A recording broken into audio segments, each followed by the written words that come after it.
Hello and welcome back. आप सभी का बहुत बहुत स्वागत है हमारे इस प्लेटफॉर्म प्राची मिश्रा ऑफिशियल पर। और आज हम बात करने वाले हैं एक बेहद ही महत्वपूर्ण मुद्दे की। जैसे कि आप सभी जानते हो कि कुत्ते की दुम कभी सीधी नहीं होती है और वही कुत्ता हो जाता है पाकिस्तान, जिसकी दुम कभी सीधी नहीं होने वाली है। यहाँ पर पाकिस्तान ने एक और बड़ी गुस्ताखी कर दी है कि चाइना से कुछ टुच्ची सी मिसाइलें खरीद करके हमारी जो सीमा है उस पर तैनात कर दी है। अब ये भारत के लिए कितना बड़ा खतरा हो जाता है, चलिए इसके बारे में बात कर लेते हैं। और कुलगांव पर अभी हाल ही में आतंकी हमला हुआ है, इसके बारे में भी चर्चा करेंगे। इससे पहले हम क्लास शुरू करें, मैं आपको बता दूं कि many of you ask about the PDF मिलेगी मेरी Prachi Mishra current affair official Telegram channel पर, and this is my Instagram जहां पर आप मुझे फॉलो कर सकते हो। तो बिना किसी बकवास के चलते हम अपने आगे और समझते हैं। तो पाकिस्तान ने भारत की सीमा पर तैनात करी है 250 चीनी किलर मिसाइल। ठीक है, इनको लगता है कि इस तरीके से मिसाइलें तैनात करके भारत को डरा लेंगे और भारत जो है इनकी 250 चीनी मिसाइलें देख करके क्या करेगा, डर जाएगा। हम सभी को पता है कि जैसे चीन का सामान होता है उस तरीके से ये मिसाइलें भी कुछ वैसी ही देखने को मिलेंगी हमें। खैर आगे आ जाते हैं। अब ये मिसाइलें क्या कर सकती हैं, कितनी पावरफुल है, कितनी खतरनाक है, तो चलिए इसके बारे में बातचीत कर लेते हैं। और ऐसा क्यों कर रहा है पाकिस्तान, इस पर भी हम चर्चा करेंगे। तो जैसे इन्होंने हमारे बॉर्डर पर तैनात करी है ना, तो बॉर्डर से लगभग 72 किलोमीटर अंदर तक भारत के लिए खतरा उत्पन्न हो गया है। 72 किलोमीटर अंदर तक इनकी क्योंकि मारक क्षमता हो जाती है। अच्छा, इससे पहले हम समझे तो थोड़ा सा बॉर्डर भी तो देख लेते हैं कि भारत और पाकिस्तान के बीच में क्या बॉर्डर्स हो जाते हैं। सबसे पहले बात करते हैं हमारी ये क्या है, ये सीज फायर लाइन जो स्टैब्लिश हुई थी 1948 में, जब इंडो पाक वार हुआ था, और इसकी लेंथ हो जाती है 861 किलोमीटर की टोटल। ठीक है, देन इसके बाद आ जाते हैं सेकंड लाइन, हमारी लाइन ऑफ कंट्रोल हो जाती है जो कि शिमला एग्रीमेंट का है 1972 में, हमें पता ही है।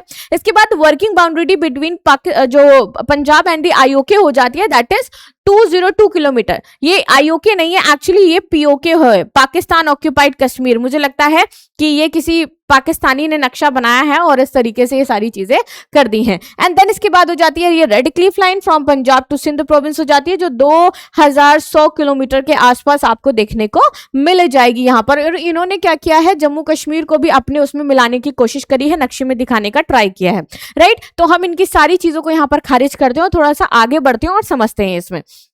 चलिए, तो यहां पर हाल ही में मीडिया रिपोर्ट्स के अनुसार पाकिस्तान ने भारत से लगती सीमा और जो संवेदनशील सेक्टर्स हैं वहां पर चीन की कौन सी मिसाइल तैनात करी है, उसका नाम हो जाता है HS-15 PCL-181 हमारी मिसाइल हो जाती है। ये कैलिबर व्हील्ड सेल्फ प्रोपेल्ड हैवित्जर तैनात किए गए हैं। रिपोर्ट में दावा किया गया है कि पाकिस्तान के पास अब लगभग 250 SH मिसाइल्स हो जाती हैं। ये इनको कब मिली थी, कैसे मिली थी और किस लिए ली थी, तो भैया इन्होंने बॉर्डर पर तैनात करने के लिए ही ये मिसाइलें चाइना से परचेस करी थी। और ये ऑपरेशन सिंदूर के बाद लगातार ऐसी कुछ ना कुछ हरकतें करते हुए नजर आ रहे हैं कि हम इनको मुंह तोड़ जवाब दें इस चीज का। चलो आगे बात करते हैं और थोड़ा सा देख लेते हैं ये SH-15 आखिर है कितनी पावरफुल, क्या इससे और नुकसान इंडिया के लिए हो सकते हैं। तो देखो भैया, इसको बनाया यहाँ की रक्षा कंपनी जिसका नाम हो जाता है नोरिनोको। ठीक है, इसके द्वारा विकसित की गई है आधुनिक ट्रक माउंटेन आर्टिलरी सिस्टम हो जाता है। विशेषता की बात करें तो भैया 155 मिलीमीटर पर 52 कैलिबर तोप हो जाती है, 6 multiplied with 6 high mobility truck platform है, शॉर्ट एंड स्क्यूड क्षमता इसकी हो जाती है, डिजिटल फायर कंट्रोल है इसके पास पूरी तरीके से भैया, जीपीएस और आईएनएस आधारित नेविगेशन भी इसमें लगा हुआ है, यानी कि इस चीज में ये स्ट्रांग हो जाती है। ये हमारी सेमी ऑटोमेटिक लोडिंग सिस्टम है, यानी कि सेमी है, फुली नहीं हो जाती है, और इसे चीन की सेना PCL-181 के नाम से इस्तेमाल किया जा रहा है। चलो, कितनी मारक क्षमता है, तो अगर हम बात करते हैं यहाँ पर SHE शील की तो 30-40 है, अगर ERFB शेल की बात करें तो 50-53 है, और अगर इसमें रॉकेट असिस्टेंट लगा दिया जाता है तो ये लगभग 72 किलोमीटर तक, ऐसा कुछ रिपोर्ट्स में बताया गया है कि ये मार सकती है सीमा से अंदर घुस करके। यार ध्यान देते हैं कि ये जो रेंज है ये किसी विशेष प्रकार के जो रॉकेट असिस्टेंट गोले हैं इस पर निर्भर करती है कि ये गोले किस प्रकार से लगा रहे हैं। और अगर मैं बात करूं कि कैसी है वो जो इन्होंने 250 तैनात किए, तो कुछ इस तरीके से वो दिखाई देगा। ये है वो जो 250 तैनात किए गए हैं हमारी सीमा पर। ठीक है, और इंडिया की तरफ करके इनका मुंह लगाया गया है। यानी कि चाहते हैं ये कुछ ना कुछ बवाल करना और उसका नाम लेकर के फिर ये इंडिया में कोई बड़ी एक्टिविटी करना चाहते हैं। इनका मोटिव हमेशा यही होता है कि पहले क्या करो, बॉर्डर को पूरी तरीके से ऑक्यूपाई करो, ठीक है, बॉर्डर पर ऐसी छोटी छोटी एक्टिविटी करते रहो ताकि पूरा सेना का ध्यान बॉर्डर की तरफ आ जाए। उसके बाद ये करते हैं अपने आतंकवाद वाली प्लानिंग और फिर उसके थ्रू ये आतंकियों को घुसेड़ते हैं और यहां पर करते हैं ये आतंकी हमले। जैसे कि कुलगांव में हुआ आतंकी हमला, वापस से वैसे ही हमला हुआ जैसे पहले हुआ था पहलगांव में, धर्म पूछ करके मारा गया। वापस से अब इनका नया एक ट्रिक बन गया है जो ये काम करने लगे हैं।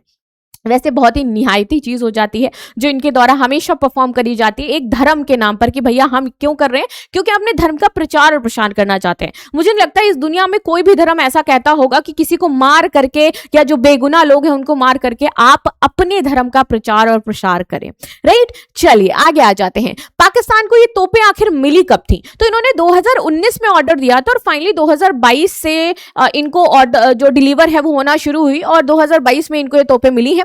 चरणबद्ध तरीके से इनके पास थोड़ी थोड़ी करके आ रही थी और अब इन्होंने ये तोपें किस लिए मंगाई थी तो वो हमारे सामने है, क्योंकि इनको भारत की सीमा पर तैनात करना था। क्या अच्छा भारत इतनी बड़ी चुनौती के लिए तैयार है कि ये 250 जो इन्होंने तोपें खड़ी करी हैं तो हम इनका सामना कर सकते हैं? अरे भाई ये तो बहुत छोटी चीज है। चीन के सामान के लिए क्या कहा जाता है, चले तो चांद तक, ना चले तो शाम तक। तो इनकी मिसाइलें भी ऐसे ही हो जाती हैं। सैन्य विशेषज्ञों के अनुसार जो SH-15 है ये पाकिस्तान की मोबाइल आर्टिलरी क्षमता को मजबूत करती है, क्योंकि ये तेजी से स्थान बदल सकते हैं। मोबाइल आर्टिलरी का मतलब होता है कि इसको जल्दी से एक स्थान से दूसरे स्थान पर ले जाया जा सकता है। मोबिलिटी इसकी बहुत बेहतर है, ठीक है। ये हमारी काउंटर बैटरी फायर से बचना इनके लिए आसान होता है। पहाड़ी और रेगिस्तानी इलाकों में इनको आसानी से तैनात कर सकते हैं। तो ये इनके लिए बड़ी चुनौती भारत के लिए यही है, क्योंकि ये इसके कुछ स्ट्रॉन्ग पॉइंट्स जाते हैं। और अगर मैं मोस्टली हमारे बॉर्डर्स की बात करूं तो वो कैसे हैं, पहाड़ी और रेगिस्तानी हो जाते हैं पाकिस्तान के, अगर मैं परिप्रेक्ष्य में बात करूं। लेकिन इसका मतलब ये नहीं है कि भारत के पास इसका जवाब नहीं है। हमने ना इनके लिए और अच्छी अच्छी चीजें थाली में परोस करके रखी है कि तुम हमें एक चीज परोसोगे, हम वैरायटी ऑफ चीजें देंगे, क्योंकि भारत की आदत है हमेशा से ही खुले दिल से स्वागत करने का। तो हम इनका खुले दिल से स्वागत करेंगे। कैसे करेंगे? हमारे पास इनके लिए है K9 वज्र, ठीक है। हमारे पास इनके लिए धनुष हो जाता है। हमारे पास इनके लिए M777 अल्ट्रा लाइट होवित्जर हो जाता है। Pinaka multi barrel rocket launcher है। आधुनिक काउंटर बैटरी रडार है और सर्विलेंस ड्रोन हो जाते हैं। यानी कि जैसी क्षमताएं अगर हम बात करें भारत के पास मौजूद हैं तो पाकिस्तान तो उसके आसपास भी कहीं नहीं आ जाता है। तो अब क्वेश्चन ये उठता है कि क्या ये युद्ध की तैयारी कर रहे हैं भारत के साथ? क्योंकि ऑपरेशन सिंदूर में जिस तरीके की इनकी ऐसी तैसी हुई थी उसके बाद से तो यही लग रहा है कि शायद ये युद्ध को दोबारा से आगाज करना चाहते हैं और बताना चाहते हैं कि हमने तो भैया जैसे पहले हम जीते थे वो बस झूठ मूठ का दुनिया को दिखाने के लिए, वैसे अभी हम बताएंगे कि हम क्या हो जाते हैं। भले ही हमारे देश में बलूचिस्तान आजाद होने के लिए कह रहा है, POK अनरेस्ट हुआ पड़ा है, वहां पर आप जनरल डायर की तरीके गोलियां चलवा देते हैं, लोगों को मरवा देते हैं। POK के लोग खुद कह रहे हैं कि वो पाकिस्तान में नहीं रहना चाहते हैं। तो ये सिचुएशन के बावजूद पाकिस्तान सीना चौड़ा करके कहता है कि वो तो भैया भारत को उसकी औकात दिखा देगा। चलिए आगे आते हैं। क्या पाकिस्तान युद्ध की तैयारी कर रहा है? ये सबसे बड़ा सवाल है, क्योंकि सीमा पर जिस तरीके से 250 हथियार तैनात करना, पाकिस्तान अपनी आर्टिलरी क्षमता को कंटिन्यू बढ़ा रहा है, भारत भी लगातार अपनी सैन्य क्षमता को बढ़ा रहा है। तो ये देखने बनता है कि क्या ये अभी संभव है या फिर ये सिर्फ अपने सुरक्षा पॉइंट ऑफ व्यू से किया जा रहा है। तो ऐसा तो बिल्कुल नहीं है कि सिर्फ सुरक्षा पॉइंट ऑफ व्यू से किया जा रहा है।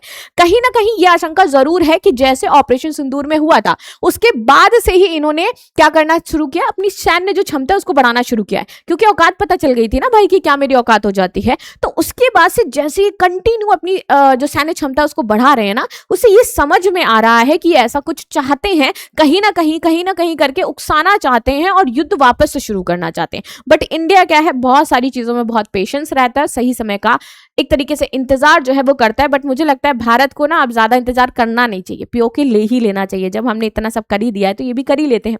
निष्कर्ष की बात करें तो जो SH-15 की तैनाती निश्चित रूप से पाकिस्तान की जो आर्टिलरी क्षमता है इसमें बड़ा इजाफा हुआ है।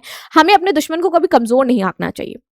देखो 250 अगर इन्होंने SH-15 तैनात कर दिए हैं तो ऑफकोर्स ये बड़ी बात हो जाती है। लंबी रेंज की है, तेज गतिशीलता है, आधुनिक फायर कंट्रोल सिस्टम हो जाता है, इससे ये इसको और ज्यादा प्रभावी बना रहा है। लेकिन भारत के आधुनिक तोपखाने, रॉकेट सिस्टम, ड्रोन, निगरानी प्रणालियां भी बहुत ही बेहतरीन है। इसलिए केवल इस तैनाती के आधार पर कहना सही नहीं होगा कि वो हमसे ज्यादा पावरफुल हैं या फिर हमसे ज्यादा बेहतरीन हो जाते हैं या फिर वो हमारा कुछ उखाड़ पाएंगे।